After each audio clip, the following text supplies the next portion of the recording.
Čus, takže teď ti ukážu, jak si psát vlastní výdaje.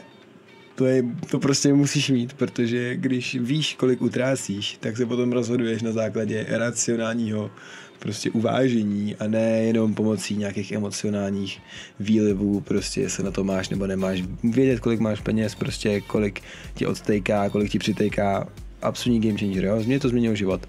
A teď ti dám tip, jak postavit tabulku, takže dávej pozor, jo? Otevřeš AppScript, jo? V Google tabulkách AppScript, sleduješ ten tutoriál, potom se najdeš chata, jo? A chatovi napíšeš, vytvoř mi, hele, nic, dám ti to do popisku, počkej, potřebuješ tam ID té tabulky, to získáš tady, je to mezi edit, mezi tím Dčkem a edit, myslím vpravo, to skopíruješ, hodíš to tam, jo, všechno jak na videu. Možná ten střih je trošku takový blbej, ale prostě víš co, učím se tu influencerskou kariéru, učím se ten střih, tak snad ti to něco dá, hele, když tak píš do popisku, já ti klidně jakoby zavolám, vysvětlím ti to, pomůžu to nastavit. Nic, prostě jenom skopíruješ kód, hodíš to tam, as easy as that, vytvoříš si tady nějaký název, jo, hele, já budu odteď postovat každý týden můj finanční report, prostě tu cestu za tím milionem prvním, jo, to každý chce vidět.